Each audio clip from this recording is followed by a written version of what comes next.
আসসালামু আলাইকুম। জীবনের কথা পক্ষ থেকে সবাইকে শুভেচ্ছা। আশা করি সকলেই ভালো আছেন।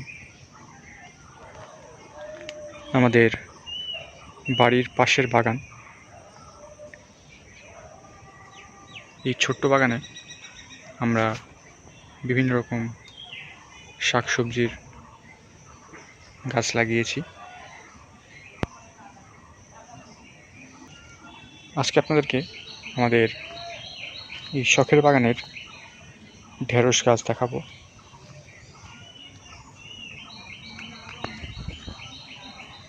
বাগানের এইটুকু অংশের মধ্যে আমরা কিছু ঢেঁড়স গাছ লাগিয়েছি।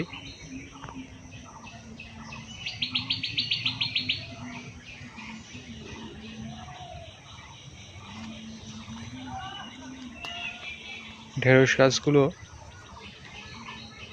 কিছুদিন আগেই লাগানো হয়েছিল।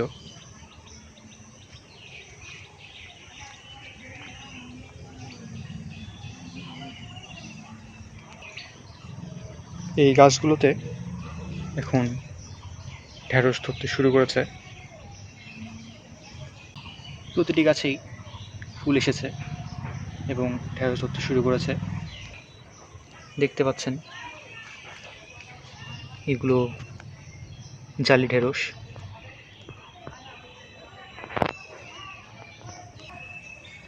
এই জালি ঢেঁড়সগুলো 2-3 দিনের মধ্যেই খাওয়ার উপযোগী হয়ে যায়। বর্তমানে আমাদের এই বাগানে অনেকগুলো খাওয়ার উপযোগী ঢেঁড়স রয়েছে।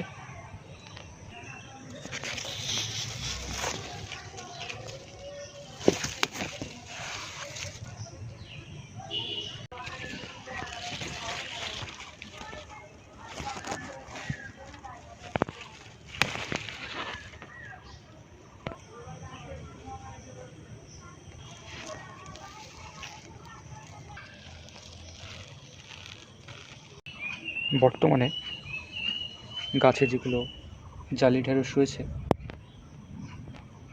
এগুলো 2-3 দিনের মধ্যেই খাওয়ার উপযোগী হয়ে যাবে। তারপর আমরা বাগান থেকে তুলে নেব।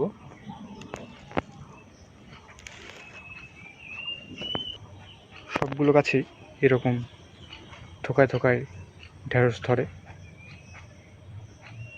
আমাদের আজকের ভিডিওটি এ পর্যন্তই। ভালো লাগলে অবশ্যই লাইক করবেন। ভিডিওটি ফেসবুক থেকে দেখে থাকলে আমাদের পেজটি ফলো করবেন এবং ইউটিউব থেকে দেখে থাকলে আমাদের চ্যানেলটি সাবস্ক্রাইব করবেন। আসসালামু আলাইকুম।